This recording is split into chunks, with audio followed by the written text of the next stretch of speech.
Saudações, amigos e amigas, eu sou Felipe Fernandes e aqui nós vamos tratar um pouco das atualizações legislativas e jurisprudenciais referentes ao ano de 2021. Como opção metodológica, que a gente vai tratar de direito administrativo, eu optei por pegar, algumas decisões, algumas alterações legislativas, nós vamos ver aqui no decorrer da aula, e fazer uma espécie de retrospectiva. A gente não consegue pegar tudo, porque é muita coisa que muda durante um ano, mas pelo menos os principais aqui do início do ano ao final, numa ordem cronológica para vocês. Então vamos lá, espero que vocês curtam aí, qualquer coisa manda um salve, @prof.felipefernandes, a gente está sempre à disposição de vocês.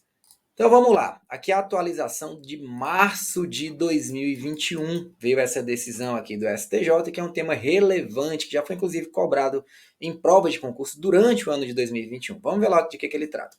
Os pagamentos indevidos aos servidores públicos decorrentes de erro administrativo, operacional ou de cálculo, não embasado em interpretação errônea ou equivocada da lei pela administração, estão sujeitos à devolução, ressalvadas as hipóteses em que o servidor, diante do caso concreto, comprova sua boa-fé objetiva, sobretudo com a demonstração de que não lhe era possível constatar o pagamento indevido. Então, basicamente, nesse julgado, que ele consolida uma situação, para dizer aqui, a redação ficou um pouco truncada, mas a gente pode interpretar o quê? Olha, quando se tratar de um erro de interpretação da administração, como regra, o servidor não precisa devolver. Então, vamos supor, o trabalho ali na procuradoria, foi criada uma gratificação.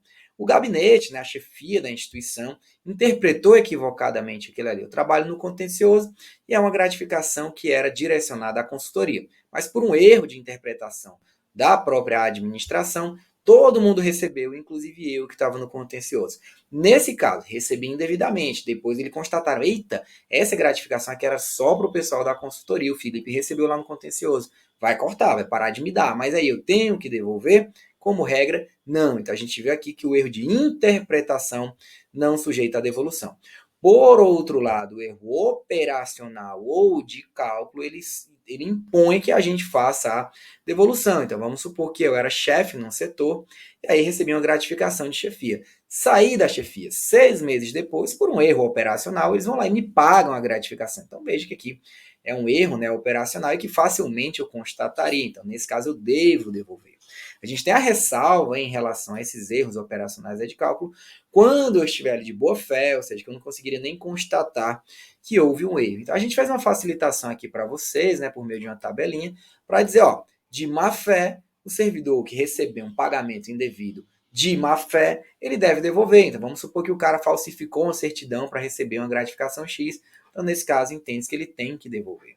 No caso de erro da interpretação da lei, lembram aquela situação do cara do contencioso que recebeu a gratificação que no final era só para o pessoal da consultoria, ou seja, de outro setor, não era referente a ele, então nesse caso não deve devolver.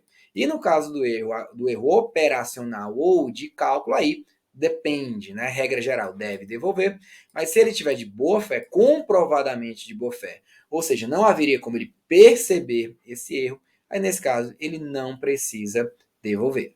Legal, então a atualização jurisprudencial a gente começou no mês de março de 2021. A gente estava seguindo aqui o baile no ano, aquela coisa, e pá!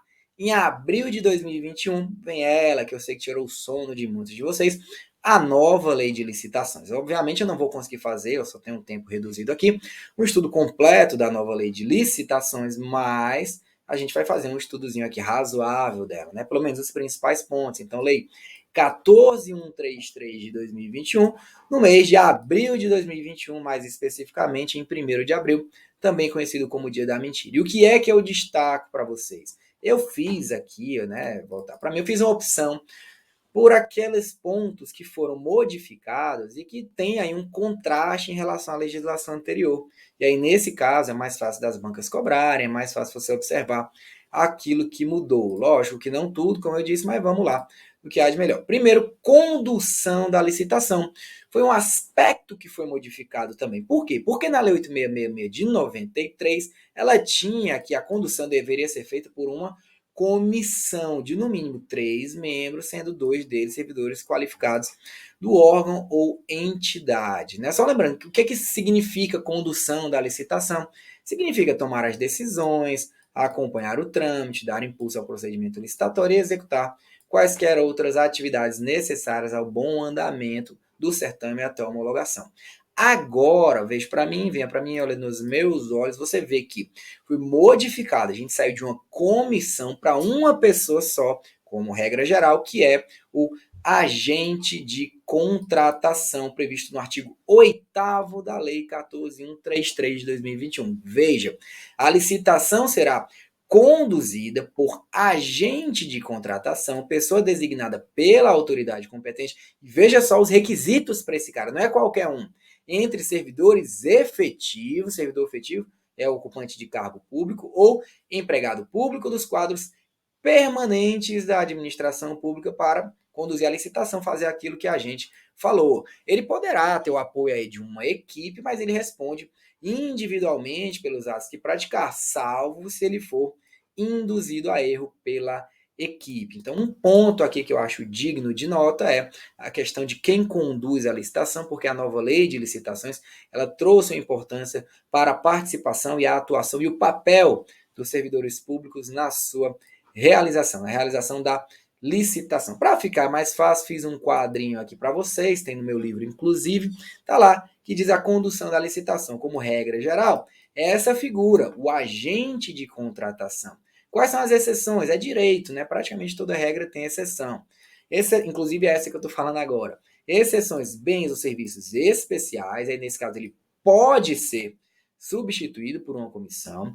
No caso do diálogo competitivo, a gente vai falar especificamente sobre essa nova modalidade licitatória, em que ele deve ser substituído por uma comissão. No caso do leilão, no pregão nós temos o pregoeiro e no leilão nós temos o leiloeiro ou o servidor oficial ou designado. Então observe essas hipóteses, guarde aí para você. Pode aí, a gente vai mandar os slides para vocês, se não chegar, me cobre, pode cobrar diretamente. A gente tem aqui esse ponto de importância dentro da nova lei de licitações. Mas é só isso, Felipe? Não, não é só isso não, né? Vamos ver um pouquinho mais também.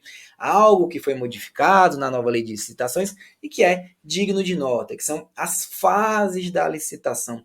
Houve uma inversão nas fases da licitação, tal como já ocorria em outras legislações esparsas acerca de certames no direito brasileiro. Então vamos lá, a gente tem aqui o artigo 17 da Lei 14.133 de 2021 trata das fases, que são fase preparatória, divulgação do edital, apresentação de propostas e lances, quando for o caso, julgamento, habilitação, recursal e de homologação. Lembrando que as licitações serão realizadas preferencialmente pela forma eletrônica. Tá bom, Felipe, e o que foi que mudou, então, em relação a isso? Essa inversão na ordem das fases, né? Agora, a habilitação passou a ocorrer depois da apresentação de propostas e julgamento. Ela ocorre depois. Primeiro, portanto, volta para mim.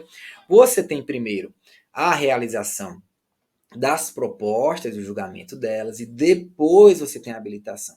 Para quê? Para tornar mais rápido o procedimento licitatório, o processo licitatório.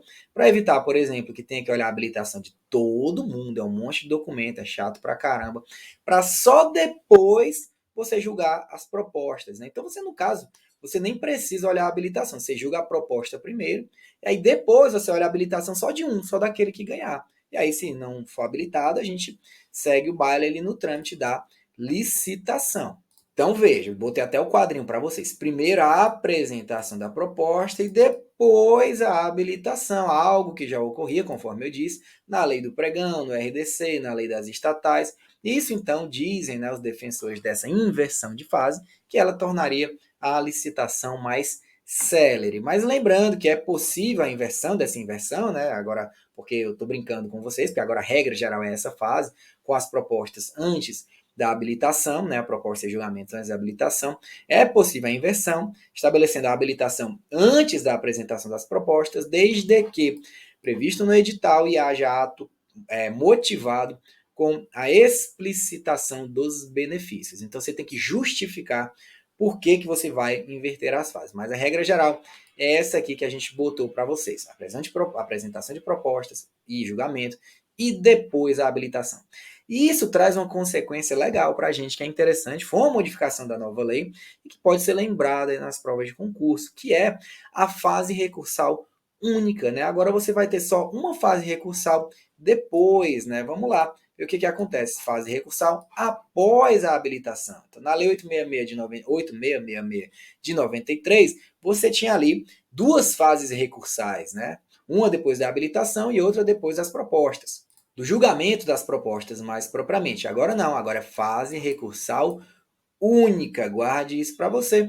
Outra alteração importante, relevante da nossa nova lei de licitações. Lembrando que a lei 8666 de 93, ela segue aí sendo aplicável pelo período de 2 anos, né? Ela rege ainda muitos dos contratos que vão e dos certames que acontecem no ordenamento jurídico brasileiro, mas aos poucos a gente já começa, né, a incorporar essa nova legislação, que inclusive vem sendo cobrada em concurso. Agora, praticamente todo mundo cobra a nova lei de licitações. Só que teve outra mudança também, né? Olha aí, a gente está enumerando mudanças, né? Tentando trazer de uma forma mais ampla. Houve outro tipo de mudança também, que se refere aqui às modalidades de licitação. A gente teve algumas modalidades extintas e a gente teve novas modalidades, uma nova modalidade criada. Vamos ver lá como é que funciona.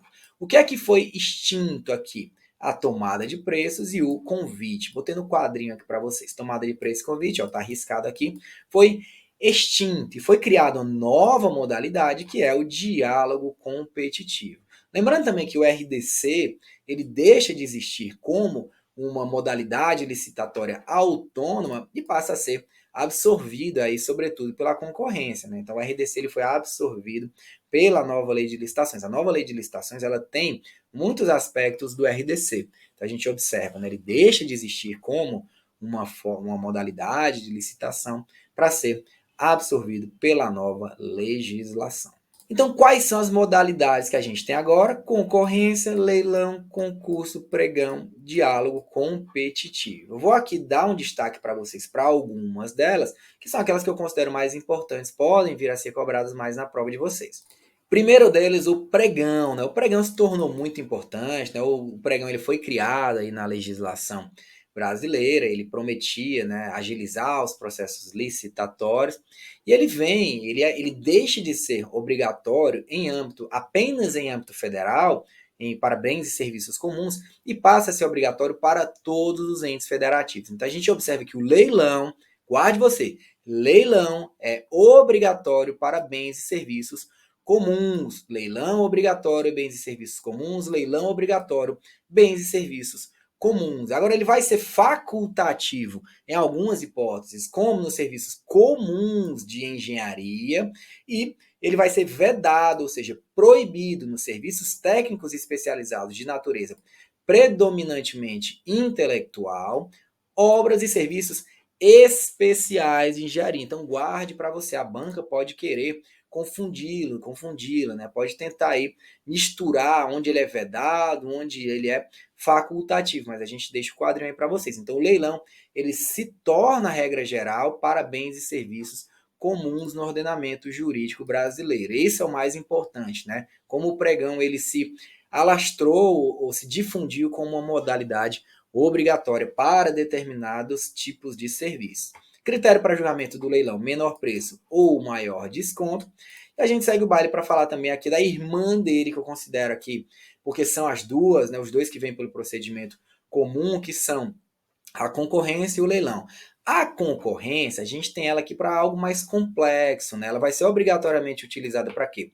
Para bens e serviços especiais e para obras e serviços especiais de engenharia. Então veja que a concorrência ela tem aqui uma faceta que eu vejo de maior complexidade, né? O que se mostra por causa dessa especialidade, né? Bens e serviços especiais, enquanto o leilão vai para bens e serviços comuns, veja você, e facultativamente para serviços comuns de engenharia, porque a gente também pode utilizar nesses casos aqui o leilão. Isso aqui é a nova lei, a gente pode dizer que ela incorporou a jurisprudência do TCU, então de certa maneira permitindo aí o leilão, facultando a sua utilização nos serviços comuns de engenharia. Já por sua vez, a irmã dele, aqui a concorrência, não pode ser utilizada para bens e serviços comuns. Beleza? Bens e serviços comuns é o quê? Pregão. Concorrência não pode. E aí tem os critérios de julgamento na concorrência, né? Menor preço, melhor técnica ou conteúdo artístico, técnica e preço, maior retorno e maior desconto. Estamos voando aqui, né? Vamos lá agora. Agora a concorrência, lembrando, né, que o rito procedimental comum ele vai ser utilizado para a concorrência e para o pregão. Por isso que eu disse aqui que eles são irmãos, né? E o que é bens e serviços? O que são bens e serviços comuns que a gente pode afirmar? Aqueles objetivamente definidos pelo edital por meio de especificações usuais de mercado. A gente extrai isso da lei também. Recapitulando para vocês, né, o que pode ser, o que são bens e serviços comuns, segundo a lei, né, eu li de forma incompleta, aquele cujo objeto possui padrões de desempenho e qualidade que possam ser objetivamente definidos pelo edital por meio de especificações usuais de mercado. Só que a gente tem uma outra modalidade também. E essa que eu acho interessante, porque ela é, como dizem os antigos, ali novidadeira, né? Ela traz algo diferente para a gente. Eu, se fosse examinador, ia cobrá-la. É o diálogo competitivo. Pessoal, o diálogo competitivo, ele vê ali inspirado no direito europeu, né? Ele é algo que vem de fora. Então, basicamente, o que a gente tem aqui? A administração pública, ela precisa de alguma coisa, mas ela não faz a mínima ideia de como é que ela vai fazer um edital com aquela ali. Um negócio difícil, às vezes um negócio de tecnologia, um negócio que requer uma inovação, que ela não tem nem como fazer a modelagem daquele edital. Então, aí, nesse caso, ela faz aqui um procedimento, né, ali em duas etapas, uma etapa de diálogo, em que as pessoas vão lá trazer as possíveis soluções delas, e aí ela vai extrair as possíveis soluções e depois abrir uma fase competitiva. Ou seja, a partir daquelas ideias que ela extraiu na fase do diálogo, ela publica um novo edital com, né, a partir daquilo que ela aprendeu naquela primeira fase, vamos dizer assim para simplificar, e aí a partir desse momento é que ela faz a fase competitiva com a publicação de um novo edital. Trouxe aqui para vocês, né, artigo 6º, a definição do artigo 6º. Vamos ver a definição legal, né? Eu não gosto do professor que fica lendo slide, não, mas a gente tem que, às vezes, pegar um pouquinho, porque às vezes a banca vai na decoreba mesmo. Modalidade de licitação para a contratação de obras e serviços e compras em que a administração pública realiza diálogos com licitantes previamente selecionados mediante critérios objetivos, é a fase do diálogo, com o intuito de desenvolver um ou mais alternativas capazes de atender às suas necessidades, devendo os licitantes apresentar proposta final após o encerramento dos diálogos. Aí depois a gente passa para a fase competitiva. Agora, quando é que a gente pode utilizar esse diálogo competitivo? Eu posso fazer isso aqui, eu vou construir um muro aqui na escola, e eu vou fazer um diálogo competitivo para construir um muro. Vai ver aqui como é que o cara vai botar o cimento, como é que o cara vai botar o tijolo. Dá para pensar nisso? Não, né? É um negócio mais complexo, mais sofisticado, que a gente trouxe para grandes contratos, né? Lógico que você pode ter um aspecto aí artístico, né, na questão do muro, mas não é o caso que a gente está tratando aqui. Lembra aqui, pessoal, uma comparação grosso modo, tá? Não confunda, não é isso, mas é uma analogia possível. É que era como se a gente tivesse um concurso para depois ter uma concorrência. O diálogo competitivo, a meu ver, ele seria algo nesse sentido, como se fosse um concurso no primeiro momento, que aí o paralelo dele real, legal, é a fase do diálogo, para depois a gente ter efetivamente uma fase competitiva. E aí, quando é que você vai utilizar o diálogo competitivo? Aquilo que o Felipe falou, pode para construir um muro? Não pode. O diálogo competitivo ele é restrito a contratações em que a administração pública visa contratar objeto que envolva as seguintes condições: inovação tecnológica ou técnica, impossibilidade de o órgão ou entidade ter sua necessidade satisfeita sem adaptação de soluções disponíveis no mercado, impossibilidade de as especificações técnicas serem definidas com precisão suficiente pela administração. Ou, no caso do inciso 2, eu vou explicar para vocês, tá? Verifique a necessidade de definir e identificar os meios e as alternativas que possam satisfazer suas necessidades, com destaque para os seguintes aspectos. Aí veja que aqui nesse inciso 2 ele deixa de certa maneira mais aberto, né? Solução técnica mais adequada, requisitos técnicos aptos a concretizar a solução já definida, ou a estrutura jurídica ou financeira do contrato. Agora tem um aspecto importante também, olha aqui, ó, deixa aqui na observação para vocês. A lei 8987, né? E a Lei 11.079, as que tratam aqui das concessões e das parcerias público-privadas, as PPPs, a gente tinha a previsão lá da necessidade da utilização da concorrência para a contratação desse tipo, né, de avença. Agora, com a nova lei de licitações, 14.133, passa a ser possível não só a concorrência, mas também o diálogo competitivo para a contratação desse tipo de serviço, né? Desse tipo aí, não é necessariamente um serviço, né? Desse trespasse de serviço público. Então, recapitulando, o diálogo competitivo ele passa a constar ao lado da concorrência para as licitações nas concessões de serviços públicos e nas parcerias público-privadas. Então, veja lá, se você pegar a sua lei, faça isso. Se você tiver com dúvida, né, de atualizações legislativas, vai no site do Planalto, dá um Ctrl F e bota lá 2021. Se você for ver uma das poucas alterações em relação à lei de concessões e à lei de PPP, se refere a essa introdução do diálogo competitivo como uma modalidade licitatória referente a esse tipo, né, de contratação. E aí, como eu sei que a memória é visual, botei um quadrinho aqui para vocês, né, só para lembrar. É aquilo que eu já falei, tá? Aquilo que a gente já conversou antes, mas é a repetição, é uma forma de aprender, né? Vamos lá. Quando é que você vai utilizar o diálogo competitivo? Quando você for fazer uma licitação cujo objeto tenha alguma dessas condições: inovação tecnológica ou técnica, impossibilidade de ter necessidade satisfeita sem adaptação de soluções, impossibilidade de as especificações técnicas serem definidas com precisão suficiente, ou quando houver a necessidade de definir e identificar as alternativas que precisam satisfazer necessidades de solução técnica mais adequada, os requisitos técnicos aptos a concretizar a solução já definida e a estrutura jurídica ou financeira do contrato. E ainda, olha aqui, a gente traz para vocês, se você for só na Lei 8666, na Lei 14.133 fica mais difícil, concessões de serviços públicos e parcerias público-privadas. Então, pessoal, eu dou um exemplo aqui explicando, como eu prometi para vocês. Você tem lá, vamos dizer que você trabalha na Procuradoria-Geral do Estado X.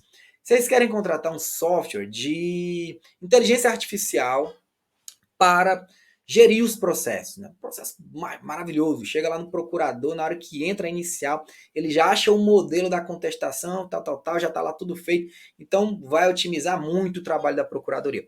Só que tem um monte de especificação técnica para fazer um edital desse tipo, tá? Enfim, não sei se já fazem por aí, mas estou aqui conjecturando, né? Então, vamos dizer que você quer fazer isso, mas você não faz a mínima ideia do que você precisa. Ah, eu quero um robô aqui e tal. Como é que eu faço isso? Então, você vai poder realizar esse tipo de contratação, se for o caso, né? Porque, estou dando exemplo porque se trata, né, de uma inovação tecnológica, então nesse caso pode ser possível a utilização do diálogo competitivo, que aí você vai lá, faz o diálogo com as empresas de tecnologia, cada um apresenta, né, a solução delas, ela precisa de interoperabilidade com o site do tribunal, precisa alterar o MNI, precisa de um novo não sei o que lá, enfim, eles vão dizer para a gente. Aí você olha aquela solução que melhor atende e aí faz o edital com base naquelas propostas, no diálogo apresentadas. Lembrando que o diálogo a gente pode até apresentar fases sucessivas, né? As partes vão concordando ali, até a gente chegar na modelagem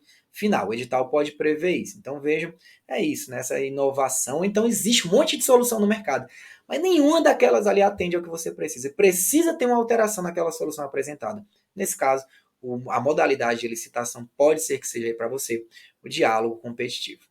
E aí, vamos lá, né? Nova lei de licitações, aqui eu tenho meu tempo reduzido, estou aqui fazendo, né, dando minhas principais pinceladas acerca do que eu acho relevante para vocês saberem. A gente segue o baile aqui no ano de 2021 e chegamos ao mês de junho de 2021. Junho de 2021 teve um julgado do Supremo, que eu penso ser um julgado bem relevante, um julgado de importância aí, porque mexe na questão da responsabilidade civil objetiva do Estado. E a gente sabe que é um tema sempre muito cobrado pelas bancas de concurso público. Deixa eu subir aqui meu boneco só para vocês não perderem nada. Então vamos lá. Lesão a repórter durante cobertura jornalística. Eu vou, né, ver aqui a tese fixada em repercussão geral. Só de ser repercussão geral já é mais importante. Vou ler a tese fixada em repercussão geral para vocês, depois falo minha opinião. É objetiva a responsabilidade civil do Estado em relação ao profissional de imprensa ferido por agentes policiais durante cobertura jornalística, em manifestações em que haja tumulto ou conflitos entre policiais e manifestantes. Cabe excludente de responsabilidade por culpa exclusiva da vítima nas hipóteses em que o profissional de imprensa descumprir ostensiva e clara advertência sobre acesso a áreas delimitadas em que haja grave risco à sua integridade física. O que é que deu origem a esse caso? No ano de 2013, no município de São Paulo, estava tendo ali uma manifestação de professores, começou a ter conflito, aquela coisa. E aí acabou que um repórter, né, de uma rede jornalística brasileira acabou levando um tiro no olho, perdeu 90% da visão do olho. Ele entrou com ação contra, um tiro de bala de borracha, tá? Entrou com ação contra, né, o estado de São Paulo, nesse caso afirmando que teria vindo aquele tiro dos policiais. O TJ de São Paulo disse, ó, você estava lá no local da manifestação, né? Então, culpa exclusiva sua. Você optou por estar lá. Paciência, aguente as consequências. Culpa exclusiva da vítima. Essa vítima, essa pessoa, esse jornalista que perdeu parte da visão do olho e levou esse assunto ao Supremo Tribunal Federal, foi que disse, não, que é isso. Aqui, isso se relaciona até à liberdade de imprensa, né? Então, nesse caso, é objetiva a responsabilidade do Estado. Então, independe de dolo ou culpa, ou do agente, ou da falta de serviço, né? Que funcionou mal, funcionou atrasado ou não funcionou. Nesse caso, é objetiva a responsabilidade do Estado no caso de malferimento à integridade física de um jornalista que estava cobrindo ali as manifestações. Agora, cabe a culpa exclusiva da vítima se ele descumpriu ordens claras e ostensivas no sentido de dizer, ó, pera aí, você não pode ir para aí não, se você for para aí você pode se machucar, então, claro e ostensivamente estamos falando para você que não ultrapasse aqui a zona de segurança. Não foi o caso, né? O TJ tinha só o fato entendido que só o fato dele estar ali naquele contexto seria o suficiente. O STF entendeu que não e justificou isso, tem lá nas razões do voto, se vocês quiserem ver lá, é um voto interessante. Justifica isso até com base na liberdade de imprensa. Outro julgado importante do nosso Supremo Tribunal Federal no ano de 2021 se refere à aposentadoria do empregado público. Vamos ver a tese e eu explico para vocês. A natureza do ato de demissão de empregado público é constitucional administrativa e não trabalhista, o que atrai a competência da justiça comum para julgar a questão. A concessão de aposentadoria aos empregados públicos inviabiliza a permanência do emprego nos termos do artigo 37, parágrafo 14 da Constituição Federal, salvo para as aposentadorias concedidas pelo Regime Geral da Previdência Social até a data em vigor da emenda constitucional 103 de 2019. Esse julgado eu peguei porque ele tem vários aspectos que podem ser trabalhados. Primeiro, a aposentadoria, né, pelo INSS de algum empregado da vida aí, geral, da iniciativa privada, ela rompe o vínculo, ele vai ser demitido automaticamente porque se aposentou pelo INSS? A resposta, não. E em relação ao empregado público? Resposta. A partir da emenda constitucional 103 de 2019, que trouxe previsão expressa no sentido de que a aposentadoria pelo regime geral da Previdência Social, entenda-se pelo INSS, rompe o vínculo às aposentadorias concedidas a partir daquela alteração constitucional, sim, elas fazem romper o vínculo. Mas veja o interessante aqui. E se, por exemplo, isso aconteceu com os funcionários dos Correios, vários deles tinham se aposentado, né, voluntariamente pelo INSS, em decorrência daquele vínculo deles, quando eles se aposentaram foram demitidos. Aí o cara disse, não quero ser demitido, não, quero voltar a trabalhar, quero reintegração. Pergunta, ele tem que ajuizar essa ação na Justiça do Trabalho ou na Justiça Comum?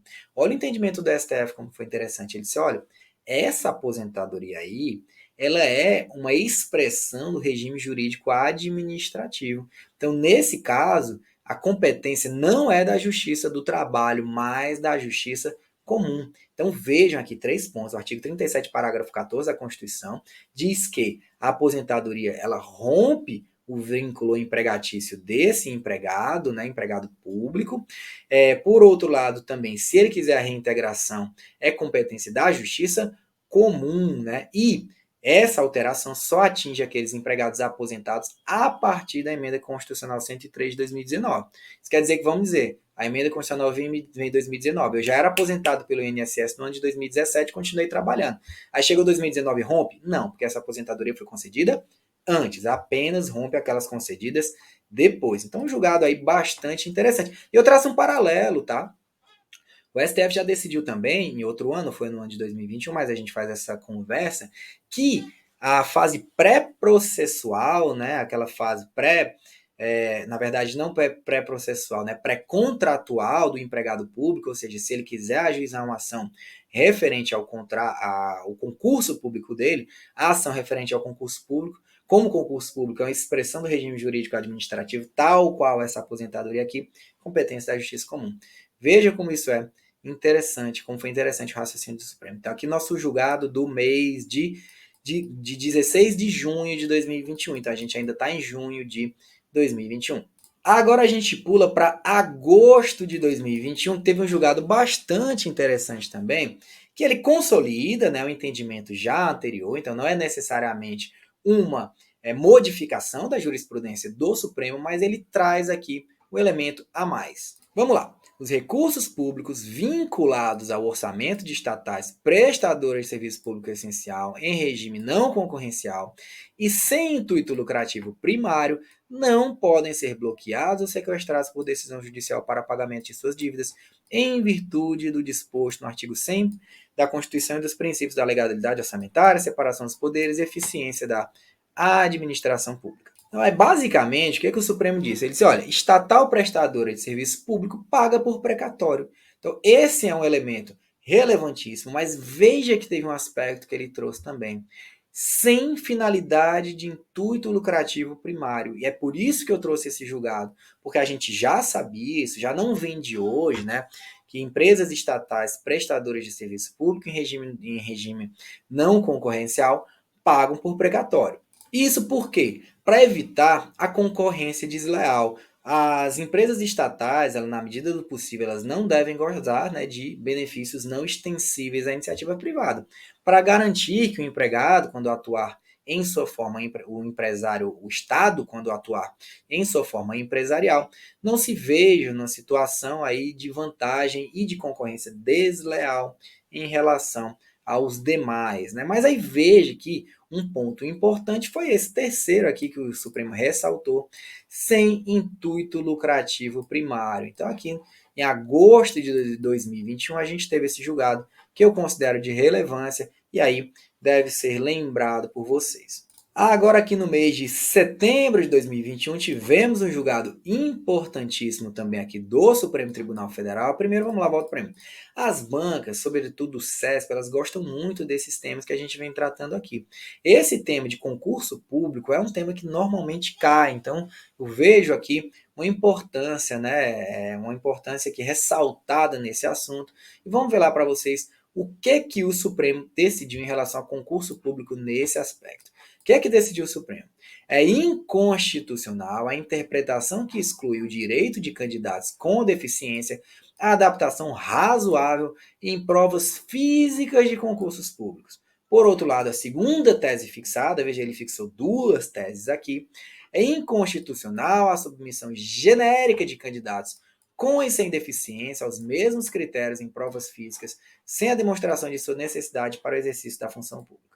Basicamente aqui, pessoal, a gente teve uma alteração de um decreto que tratava desse assunto, né, de candidatos com deficiência em concurso público, e algumas interpretações elas foram restritivas em relação aos candidatos com deficiência. E isso, entendeu o Supremo Tribunal Federal, que viola o bloco de constitucionalidade devido a tratado internacional firmado pelo Estado brasileiro, que garante a proteção e a inclusão das pessoas com deficiência. E ele visa aqui a afastar, inclusive, essa discriminação indireta, que você não está agindo de forma ampla, expressamente discriminatória, mas você fecha tanto as oportunidades que você acaba agindo de forma discriminatória de maneira indireta.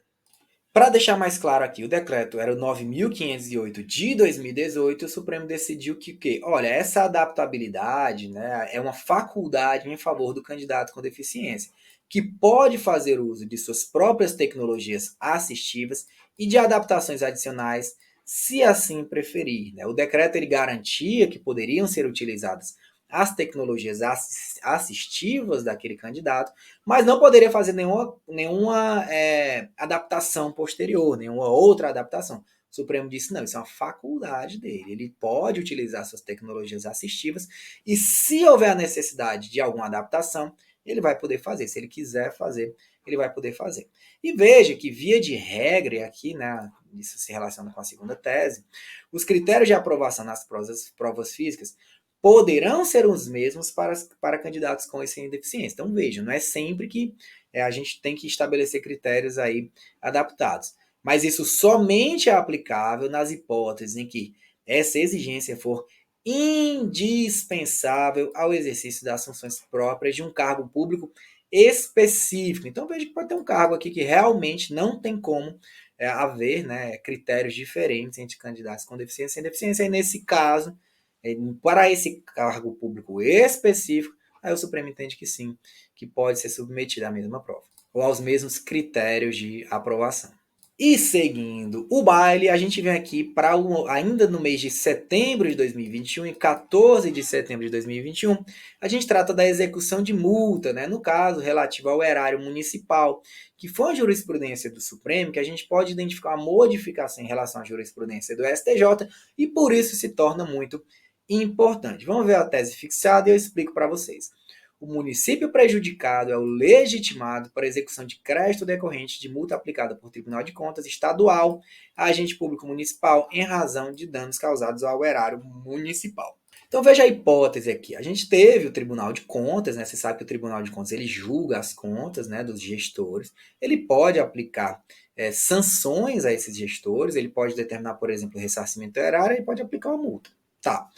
Aí nesse caso, como é que funciona? Se você tiver, por exemplo, no Tribunal de Contas do Estado, a aplicação de uma multa a um agente público municipal em razão de atos que ele praticou em relação ao seu município.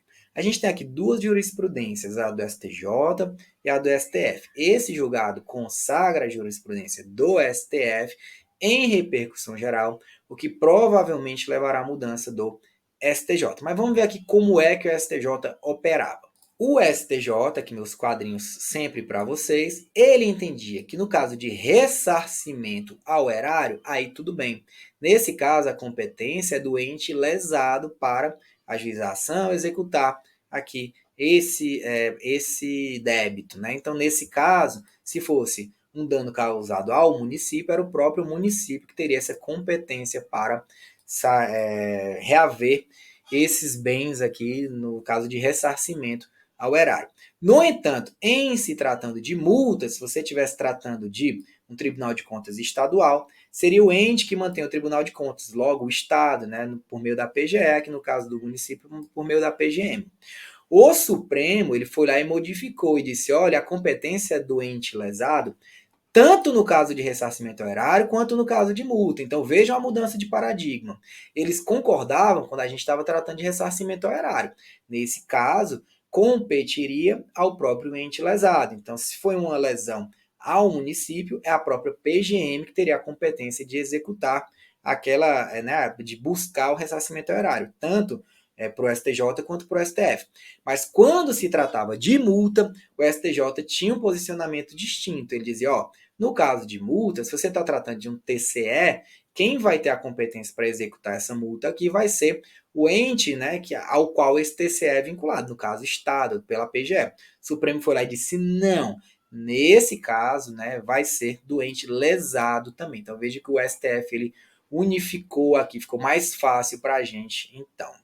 Beleza, pessoal? Vamos lá, seguindo em frente. Ainda em setembro de 2021, a gente teve aqui a súmula 650 do STJ, editada, súmula que eu acredito que vai ser marcante nesse ano de 2021, daquelas incorporadas que toda revisão vai trazer. O que ele diz? A autoridade administrativa não dispõe de discricionariedade para aplicar ao servidor pena diversa da demissão, quando caracterizadas as hipóteses previstas no artigo 132 da Lei 8.112 de 90, que é o Estatuto dos Servidores Públicos Federais. Mas eu entendo que esse entendimento, não obstante trate do Estatuto dos Servidores Federais, ele pode se expandir para as outras legislações. Vamos ver lá como é que se trata disso. Só para ficar mais claro, vamos observar aqui de que trata o artigo 132. Ele trata aqui de algumas hipóteses, né? Crime contra a administração pública, abandono do cargo, inassiduidade habitual, importante aqui corrupção, por exemplo, etc. Né? Então vamos lá.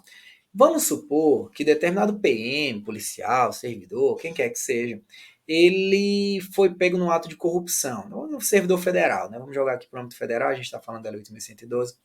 Só que foi um ato de corrupção pequeno, foi de R$ 300 ali que ele recebeu para fazer tal coisa e tal, foi considerado ato de corrupção no PAD dele. Chegou a hora de aplicar a sanção. Eu posso chegar lá e dizer assim, foi corrupção, mas foi pouca corrupção. Então não vou aplicar a pena de demissão a ele não, vou aplicar só uma advertência. Posso fazer isso? Aí a súmula 650 do STJ vai lá e responde para a gente. Diz, não, a autoridade não dispõe de discricionariedade. Então, meu irmão, tá lá no 132, é demissão mesmo. Então, você não pode optar pela pena que você vai aplicar. E aí, seguindo em frente, o STJ estava bom de súmula esse ano, editou mais uma súmula 651, já aqui em outubro de 2021, para dizer o que, ó, compete à autoridade administrativa aplicar a servidor público a pena de demissão em razão da prática de improbidade administrativa, independentemente de prévia condenação por autoridade judicial à perda de função pública. Vamos lá. Você sabe, né, que um ato que um servidor público pratica dentro da administração pública, ele pode ser punido em várias esferas. Ele pode constituir um crime, ao mesmo tempo um ato de improbidade, ao mesmo tempo um ilícito, uma infração disciplinar, ao mesmo tempo um ilícito civil. O que aconteceu nesse caso aqui, vamos supor que o cara estava sendo processado por improbidade e administrativamente, né, processo administrativo disciplinar. Antes de terminar lá na improbidade, demitiram ele no processo administrativo disciplinar. O cara foi lá e impetrou MS, para dizer, você tá louco? Não, tem uma improbidade contra mim ali. Eles ainda não decidiram não, logo você não pode me demitir. Você tem que esperar a improbidade. O que o STJ falou? Negativo. A autoridade, ela pode já, compete a ela aplicar, né? Aplicar a servidor público a pena de demissão em razão da prática de improbidade, independentemente de prévia condenação por autoridade judicial à perda de função pública. Beleza? Tudo certo? Tranquilo aqui, grifado de forma muito técnica os nossos slides. A gente segue no ano de 2021, né? 21 de outubro de 2021. A gente já estava ali um pouco na maciota, né? Tudo acontecendo mais ok nesse ano, mas aí chegou no dia 25 de outubro de 2021 e veio mais uma querida aqui pra gente. Praticamente a nova lei de improbidade administrativa. A gente teve alterações severas na lei de improbidade administrativa por meio da lei 14.230 de 2021, de 25 de outubro de 2021. E eu vou aqui optar, né, eu não vou conseguir, assim como a lei de licitações eu não consegui tratar sobre tudo com vocês, eu optei por alguns pontos aqui que eu considero mais relevantes, que são o dolo, questão da legitimidade, a defesa do agente público, o acordo de não persecução civil e a prescrição. Vamos começar aqui com o dolo na improbidade administrativa, mas vamos fazer primeiro uma reflexão. Pessoal, a gente vive numa sociedade, a gente vive no Estado democrático de direito, e é normal que existam embates aí entre defensores de ideias distintas, né? A Constituição da República Federativa do Brasil de 1988, ela garante o pluralismo político. Ok. Dentro desse debate, havia aí uma oposição, né, daqueles que foram classificados entre punitivistas e garantistas. Esses mais garantistas, eles diziam, olha, a improbidade administrativa ela foi banalizada. Hoje a improbidade administrativa ela é utilizada para qualquer coisa. O pessoal brinca dizendo que improbidade virou ação de cobrança. Então, nesse caso, houve um backlash legislativo a essa atuação, né, dos órgãos fiscalizadores, sobretudo do Ministério Público, para, né, restringir a aplicação da lei de improbidade administrativa. Acho que esse foi o principal ponto que eu destacaria para vocês. Foi um backlash legislativo no sentido de restringir o escopo da improbidade administrativa. Os defensores dizem assim, olha, na verdade é que a gente só quer tratar por improbidade administrativa o que é efetivamente improbidade administrativa. Não é o cara chegar no trabalho dele, esbarrar no computador, cair, quebrar o computador culposamente e ele vir a ser processado por improbidade administrativa. E aqui entra o nosso primeiro ponto de interesse, que é o dolo na improbidade administrativa. Pessoal, o dolo, a partir dessa modificação na lei de improbidade administrativa, eu vejo ele como um elemento essencial da improbidade. A improbidade nós podemos caracterizar doutrinariamente como uma imoralidade qualificada por uma desonestidade. E aí entendi os autores que a redação anterior ela fugiria desse aspecto aí, dessa gravidade. Então, o que foi que, olha o parágrafo 1º do artigo 1º, olha só como a redação quis ficar bem claro. Consideram-se atos de improbidade administrativa as condutas dolosas tipificadas nos artigos 9, 10 e 11 desta lei, ressalvados tipos previstos em leis especiais. Então, aqui ele já restringe só a improbidade se for doloso. Se não for doloso, não é improbidade. Sobretudo ali porque a gente vai tratar especificamente o artigo 10, né, lesão ao erário, que permitia a aplicação, a condenação em improbidade administrativa, inclusive na modalidade culposa. Né? Então a ideia dos defensores aqui da modificação é dizer, a gente não quer punir o mau gestor no sentido do gestor incompetente, a gente quer punir o gestor desonesto, aquele que agiu dolosamente. Então vejo que essa foi a tônica da mudança.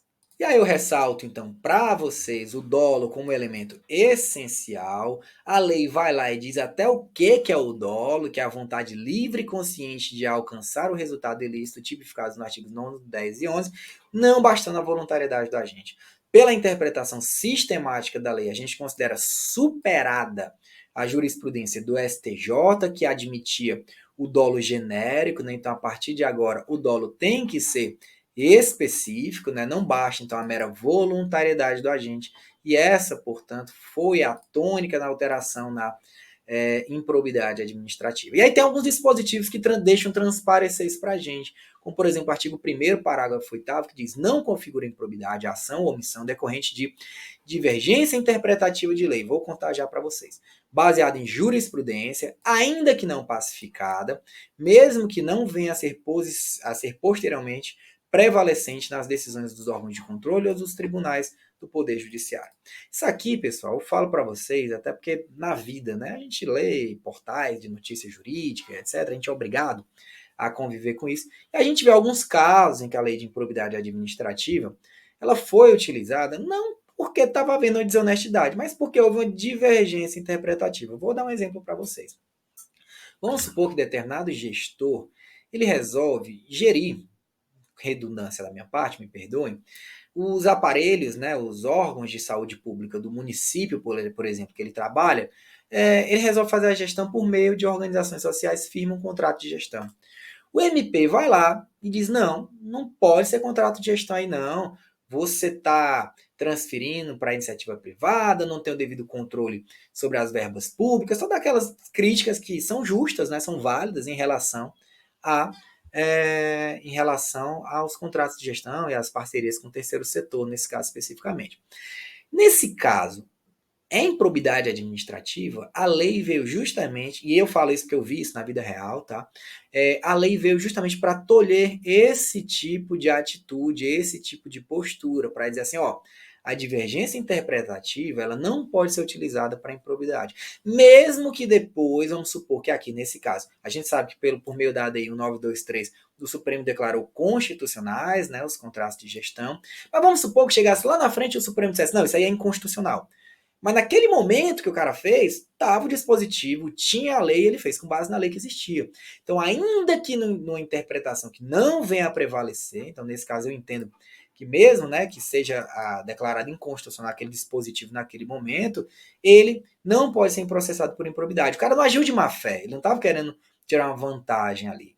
Então é isso, divergência interpretativa. Isso, a meu ver, se relaciona completamente com a questão do dolo. E aí eu trago para vocês os artigos, né, 9, 10 e 11 da improbidade administrativa, lembrando que o 9 é o mais grave deles, enriquecimento ilícito, o 10, prejuízo ao erário, e o 11, violação a princípio. Agora vamos lá, por que eu estou tratando disso? Por causa desse bonitão aqui, o artigo 10. Porque ele, na legislação anterior, ele admitia a admitia como improbidade administrativa em atos dolosos ou culposos que causem lesão ao erário. Então, nesse caso, você poderia estar falando de um gestor, de um mau gestor. O cara não sabia administrar as contas públicas, mas por incompetência acabou causando um dano ao erário ali. Com base na legislação anterior, hoje modificada, revogada, ele poderia ser processado por improbidade. Mas eu dou um exemplo mais aqui absurdo que eu já até adiantei para vocês. Vamos supor que eu estou aqui, saí da minha casa, fui trabalhar, tava num dia meio ruim, tava meio aquela coisa e tal, aí fui lá meio desatento, fui lá e derrubei os computadores da repartição, derrubei o computador da repartição, caiu, era um computador caro, era novo, né? A gente estava com o MacBook Air, causei um dano ao erário de maneira culposa, fui displicente mesmo, não estava num dia legal. Com base na redação anterior, eu poderia ser processado por improbidade administrativa. Com base na redação, eu não posso, porque eu não agi com dolo. Então veja aqui, mudou a forma de analisar esse tipo também. E aí eu transcrevi para vocês aqui o artigo 10 para deixar bem claro, né? Constitui ato de improbidade administrativa que causa lesão erária, qualquer ação, omissão dolosa que seja efetiva ou comprovadamente perda patrimonial, desvio, apropriação, malbaratamento ou dilapidação dos bens ou haveres das entidades referidas no artigo 1º desta lei, ou notadamente. Né? Só um parêntese aqui também, já aproveitando, esse notadamente aqui, ele ficou no que tange aos artigos 9º e 10. Dessa maneira, a gente pode dizer que a tipicidade em relação a enriquecimento ilícito e prejuízo ao erário, ela continua aberta. No que tange aos princípios, ela fechou, né? Só ato de improbidade por violação ao princípio é aquele que couber dentro daquelas hipóteses mais fechadas trazidas ali no rol do artigo 11, né? Mas não é só, porque aqui tem um ponto importante também. Foi modificada a legislação para dizer que o dano ao erário não pode mais ser o dano meramente presumido, tem que ser um dano efetivo. A jurisprudência do STJ, e guarde para você, porque isso é uma jurisprudência legislativamente superada, ela pressupõe a possibilidade, né, de considerar em determinadas situações, como no caso, por exemplo, de frustração do processo licitatório, um dano presumido. Então, você não, frustrei o processo licitatório, mas não teve dano aqui não. Aí você diz, não, teve o dano presumido, porque só o fato de você contratar quem não devia contratar, já a gente já presumiu o dano e pau no gato a improbidade em você. Então veja que agora a hipótese geral é qualquer ação ou omissão dolosa que seja efetiva e comprovadamente perda patrimonial, é aquilo tudo que eu já falei para vocês. Então, requisitos: prejuízo efetivo ao erário, conduta dolosa e, obviamente, um nexo de causalidade, né, entre a ação ou omissão e o prejuízo sofrido pelo erário. E aqui as observações que eu já fiz para vocês, né? Extinção da modalidade culposa no artigo 10, o dano tem que ser efetivo e comprovado, e não impossibilidade agora do dano presumido, né? O dano in re ipsa. Agora, legitimidade ativa, você que estuda para a procuradoria, você deve ter já, né, por antecipação, ouvido falar disso e se sentido um pouco aí menosprezado na sua competência, né? Muitos colegas estão sentindo isso. Que o que aconteceu? Antigamente, o ente lesado ele tinha a competência para o ajuizamento da ação de improbidade administrativa ao lado do Ministério Público. Só que o ente lesado, quem é que vai fazer a parte jurídica aí do ente lesado era a nossa PGE, PGM, né? Nesse caso agora, as PGEs, né, por meio do ente lesado, o ente por meio delas, perderam essa competência. Agora, a legitimidade é apenas do Ministério Público. Então, veja, uma perda de competência muito grande, né? Eu brinco aqui com vocês, mas foi algo importante. Inclusive, tem a ADIs, né? A Associação Nacional dos Procuradores dos Estados e do Distrito Federal, a ANAP, ela ajuizou uma ação direta de inconstitucionalidade contra esse dispositivo. Ela traz lá a argumentação, né, da essencialidade das procuradorias e da importância da perda dessa legitimidade, mas fato é que hoje só quem tem legitimidade para o ajuizamento de ação de improbidade administrativa é o Ministério Público. Então quer dizer que agora as procuradorias perderam totalmente aí a atuação, não faz mais nada também? Não, não é bem assim, então tome cuidado. Tem alguns dispositivos importantes aqui sobre isso. Artigo 17. Sem prejuízo da citação dos réus, a pessoa jurídica interessada será intimada para, caso queira, intervir no processo. Veja, a legitimidade não é ela, mas ela tem a legitimidade para intervir no processo. Veja, então, que não é totalmente perdida a atuação dela. Pessoal, vou contar um segredo para vocês. Não é da minha atuação prática, tá? Mas é porque eu vivo com uma pessoa que trabalha muito com improbidade administrativa, que é a minha esposa, no caso. Aí eu perguntei, mas por que que levou a essa alteração? O que que você acha da sua prática que levou a essa alteração em relação ausentes, né? A primeira hipótese que eu suscitei é porque você diminuindo o número de legitimados, você restringe um pouco o escopo e especializa. Mas ela falou também, olha, acontece às vezes muita disputa política, e principalmente em município pequeno e tal, em que, por exemplo, entra um grupo político, né, depois, e aí quando esse grupo político entra, ele vai lá e vai querer se vingar, ou enfim, tomar alguma represália contra o grupo que estava antigamente, aí por meio, né, é aí que vem a garantia, a autonomia das advocacias públicas, né, a gente sabe que não tem, enfim, eu estou falando aqui de forma genérica, não estou falando de lugar nenhum especificamente, estou falando do que eu ouvi falar. Mas aí para tentar, para quê? Para que vocês memorizem melhor essa ideia de que eventualmente o ente, né, que às vezes o procurador, às vezes é até, enfim, não é nenhuma pessoa com estabilidade e tal, não sei.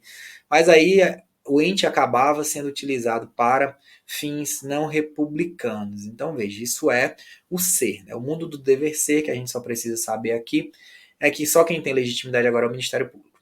Mas eu gostaria de deixar bem claro que eu nunca vi nada disso acontecer na prática, tá? Só ouvi falar. E aí, Felipe, o que é que acontece em relação às ações já propostas? Porque antigamente a PGE tinha legitimidade, né? O ente, por meio do ente. E agora como é que funciona? Agora não. Agora é o seguinte: o Ministério Público ele vai ter um prazo para assumir essas ações. Então, o Ministério Público ele vai ter um ano a partir da data da publicação da lei, né, que veio em outubro de 2021, para manifestar interesse no prosseguimento da ação. E se ele não manifestar interesse? O processo vai ser extinto sem resolução de mérito. O que é que eu acho que vai acontecer na prática? Muito processo vai acabar sendo extinto, porque é muita ação e o Ministério Público ele não vai ter pernas, né, para analisar com seriedade todas essas ações no prazo de um ano. Então, o que acontece? Aí eu vejo um efetivo prejuízo, né, à proteção da coisa pública, quando o Ministério Público eventualmente não assumir essas ações no prazo de um ano, exíguo, e aí vai ser simplesmente extinto sem resolução de mérito. E quem teve um ato de enriquecimento ilícito, causou lesão erária, ele pode acabar escapando por essa transição, né, a toque de caixa. Agora, outro aspecto importante, eu estou destacando aqui a ação das procuradorias, né, porque é o que mais interessa para a gente, é que a pessoa jurídica lesada, que no caso, por meio de suas procuradorias, ela vai ter ainda a legitimidade para a liquidação do dano. Se houver necessidade de liquidação do dano, a pessoa jurídica prejudicada procederá a essa determinação e ao ulterior procedimento para o cumprimento da sentença referente ao ressarcimento do patrimônio, à perda ou à reversão de bens, né? Então, o ente fazendário ele vai ter 6 meses para fazer isso, né? E se ele não tomar as providências, aí passa a bola para o Ministério Público. Então, veja, ele vai ter, né, as procuradorias, 6 meses para ajuizar essas ações e caso assim não faça, passa a bola para o Ministério Público. Então, a gente pode dizer aqui, né, que meio que no aspecto punitivo ficou mais com o Ministério Público e no aspecto mais patrimonial ficou mais aí com as advocacias públicas, enfim, né, para a gente tentar se convencer de que alguma coisa restou com a gente. E ainda um aspecto importante de se destacar, porque também tem a atuação do ente lesado aqui, é o acordo de não persecução civil. Então agora o Ministério Público poderá firmar, de acordo com o caso concreto, um acordo de não persecução civil, desde que dele advenha ao menos tais resultados, né, que no caso é o que é efetivamente o integral ressarcimento do dano e a reversão à pessoa jurídica da vantagem indevida obtida, né? Então essas foram algumas hipóteses aí que a gente precisa necessariamente ocorrer para a celebração do acordo de não persecução civil. A gente segue, e por que eu tratei, né? Tá aqui, botei para vocês bonitinho, integral ressarcimento do dano e reversão à pessoa jurídica lesada da vantagem indevida obtida. Tá bom, legal. Agora vamos lá. E depende cumulativamente. Por isso que eu tratei para vocês quando eu estava falando de doente. Isso é uma cacofonia, tá? Falar doente, parece que a pessoa não está bem de saúde, mas a gente acaba tendo que falar aqui para não se repetir, falar sempre a entidade e tal. Mas enfim, vai ter que, e a lei fala isso também, o legislador ele não tem muito cuidado com isso. Mas vamos lá. Você tem que ter a oitiva do ente federativo lesado em momento anterior ou posterior à propositura da ação. Então veja que é o Ministério Público que pode propor o acordo de não persecução civil, mas o ente, né, aqui ele deve ser ouvido. Então o que, que eu acho? Eu acho que as procuradorias vão ter que acabar se adaptando, né? Tinha muita procuradoria, não muito, né, mas as maiores, pelo menos, elas tinham já setores de improbidade administrativa. E aí eles vão passar a se especializar nessa questão da liquidação do dano, né? Vão ter que ajustar a atuação deles para eventual intervenção no processo e para se preparar para falar nos acordos de não persecução civil, que é o que a gente está vendo aqui agora. Depende também da aprovação no prazo de até 60 dias pelo órgão do Ministério Público competente para apreciar as promoções do arquivamento de inquérito civil se anterior ao ajuizamento da ação. E depende, olha, isso aqui é importante, de homologação judicial, independentemente de o acordo ocorrer antes ou depois do ajuizamento da ação de improbidade administrativa. Então, veja, homologação judicial é precisa. Aí a gente entra num ponto polêmico também. Esse dispositivo aqui, ele é irmão do artigo 10 lá da nova lei de licitações que eu já trato para vocês aqui em conjunto, que diz o quê? Ele diz que aquela pessoa que está sendo processada por improbidade administrativa, mas que agiu com base em um parecer da advocacia pública, nesse caso, o órgão jurídico, né? Nesse caso, o órgão jurídico responsável pela emissão do parecer, ele vai ter que defender essa pessoa. É o que diz o artigo 17, parágrafo 20. A assessoria jurídica que emitiu o parecer atestando a legalidade prévia dos atos administrativos praticados pelo administrador público ficará obrigada a defendê-lo judicialmente caso este venha a responder por ação de improbidade administrativa até que a decisão transite em julgado. Vamos lá, eu pratiquei um ato, mas eu pratiquei um ato, eu sou gestor, eu pedi um parecer para o meu órgão jurídico. O órgão jurídico falou, irmão, pode ir, vai fundo, tá tranquilo, não tem problema nenhum, pode fazer. Só que aí eu tomo uma ação de improbidade administrativa. Eu disse, que é isso? Você disse que eu podia. Aí fui lá e estou tomando improbidade aqui. Aí o cara, nesse caso, que te deu o parecer, ele vai ter que te defender. Qual o problema desse dispositivo e por que, que ele é tão criticado, né? O irmão dele, do artigo 10 da lei de licitações, ele também é criticado. Porque aqui é uma lei, né, federal e ela está impondo uma atuação a entes municipais e estaduais. Então, nesse caso, haveria um vício muito mais formal. Eu acho, particularmente, Felipe falando, eu acho até justo que o órgão que fez o cara tomar improbidade, se agiu de boa fé, tudo bonitinho. Porque se o cara agiu de má fé, os dois têm que tomar improbidade, né? Mas se agiu de boa fé, bonitinho, e o cara, né, o gestor, ele toma uma ação de improbidade, de se ver processado por improbidade, com base no parecer, esse cara não agiu de má fé, ele agiu conforme o parecer, né, juridicamente válido ali, e aí haveria essa, porque advogado é caro, né, e aí nesse caso haveria a defesa dele por parte do órgão público. Só que tem um problema formal, questão de impor uma obrigação aos demais entes, né, à União, e por outro lado também não existe essa previsão constitucional dentro da Constituição da República quando trata das advocacias públicas, né? As advocacias públicas elas existem para representação judicial e extrajudicial daquele ente, né, ao qual elas estão vinculadas, dos quais elas são órgãos. Então, nesse caso, não haveria essa previsão de defesa de pessoa física, né? Mas tá aí, né? Tá válido, tá vigente, a gente tem que saber.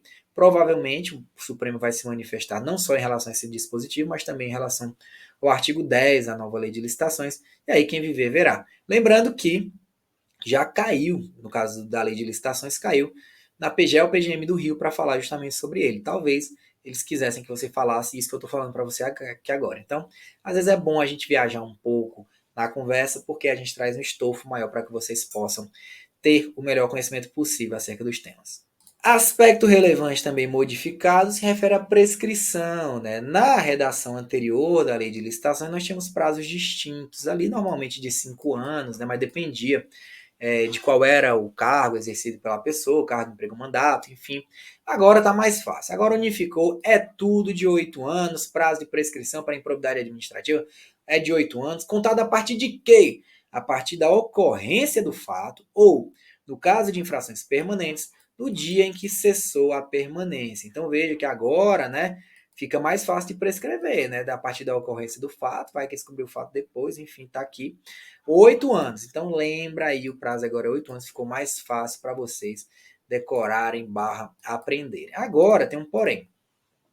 Tem um negócio que na lei de improbidade interessante, a questão da interrupção do prazo prescricional. Então, você tem determinados marcos no processo nos quais a prescrição ela é interrompida. Interrupção da prescrição, você sabe que é como se você zerasse o prazo prescricional. Você zera e começa de novo. Só que aqui a gente tem uma peculiaridade, que ela começa pela metade. Então vai começar e vai ter 4 anos a partir dali. Era 8, metade, 4, né? Quais são os marcos interruptivos da prescrição? São aqui o ajuizamento da ação de improbidade administrativa, publicação de sentença condenatória, publicação da decisão do tribunal, né, que confirma sentença condenatória ou reforma a sentença, publicação de acórdão, decisão acórdão do STJ, que confirma o acórdão condenatório ou reforma a sentença, o acórdão de procedência, e pela publicação de acórdão do STF. Tá bom, legal. Lembrei para você, já falei que interrompida a prescrição, conta a partir da interrupção pela metade do prazo, ou seja, 4 anos. Agora um ponto aqui digno de nota. Vamos supor que faz só 1 ano que aquele fato ocorreu, MP correu, ajuizou a ação contra você. E aí, o que acontece nesse caso é que o quê? Você teve a prescrição interrompida e tinha passado 1 ano. Se ela voltar a correr da metade, deixa eu botar aqui um visual para vocês. Vamos lá. Você tem aqui a ação, né? Teve o fato aqui, passou 1 ano, e aí ajuizou a ação de improbidade administrativa. O que acontece? Interrompe o prazo prescricional. Ele volta a correr pela metade, né? Veja que ele vai ser, então, 4 anos. Então, no final das contas, ao final e ao cabo, essa prescrição nesse processo aqui vai ser de 5 anos em vez de 8, né? Se você for parar para pensar. Então, nesse caso, a lei não trouxe uma solução, mas eu acredito que venha a ser isso aqui mesmo consagrado. Começa a correr pela metade, independentemente de quanto já correu no processo, já que a lei não traz nenhuma ressalva, né? Enfim, interpretação possível. Mas guarde isso para vocês. O mais importante é saber que a prescrição é de 8 anos, né? Contado da ocorrência do fato, ou de quando cessar aquelas condutas permanentes. Ela interrompe-se em determinados marcos e aí volta a correr pela metade, 4 anos, portanto. E esses marcos prescricionais aí da interrupção, Felipe, eles têm alguma importância? Rapaz, eles têm uma importância muito grande, principalmente para quem atua em processo de improbidade administrativa, por causa de uma bonitona aqui, que é a prescrição intercorrente, ou seja, aquela que ocorre no meio do processo. O STJ, deixa eu falar para vocês, ele não admitia a prescrição intercorrente no processo na improbidade administrativa por falta de previsão legal. O legislador foi lá, tá bom? Pois tá aqui então a previsão legal. Trouxe expressamente a previsão de que existe prescrição intercorrente no processo de improbidade administrativa. O que diz o artigo 23, parágrafo 8º? O juiz ou tribunal, depois de ouvido o Ministério Público, deverá, de ofício ao requerimento da parte interessada, reconhecer a prescrição intercorrente da pretensão sancionadora e decretá-la de imediato, caso entre os marcos interruptivos referidos no parágrafo 4º, transcorra o prazo previsto no parágrafo 5º desse artigo. O que ele quer dizer? Vamos voltar aqui, deixa eu procurar os marcos para vocês. Então, qual é a importância dessa história da prescrição intercorrente? Eu dei para vocês aqui os marcos prescricionais. Quer dizer que o quê? Se entre o ajuizamento da ação de improbidade e a publicação da sentença condenatória passa mais de 4 anos, vai ser esse processo fulminado pela prescrição intercorrente. Se entre a publicação da sentença e o acórdão passar mais de 4 anos, vai ser fulminado pela prescrição intercorrente. Então você pode ter aquele cara que é um advogado bem chicaneiro, né? Já ouviu essa expressão? O cara causa incidentes processuais, tumulta o processo, se enrola, faz uma bagunça no negócio. Esse cara, ele pode conseguir, né, enrolar o máximo ali possível o processo para passar mais de 4 anos. Passou, morreu, acabou o processo pela prescrição intercorrente. Por isso foi um instituto bem criticado por uma ala da doutrina. E aí, tá valendo, tá válido, tá vigente. Vamos ver o que acontece no futuro. E meus amigos, foi isso. Essa foi a nossa retrospectiva 2021. Espero que tenham gostado, né? A gente faz sempre aqui de muito bom grado para vocês. É sempre um prazer estar aqui na minha casa, aprovação PGE. E espero que vocês aí aproveitem as aulas. Qualquer coisa, manda um salve, fala comigo, @prof.felipefernandes. Qualquer coisa, bota aí quando você estiver assistindo a aula, né? Manda um salve para mim, me marca lá, eu fico muito feliz quando vocês fazem isso.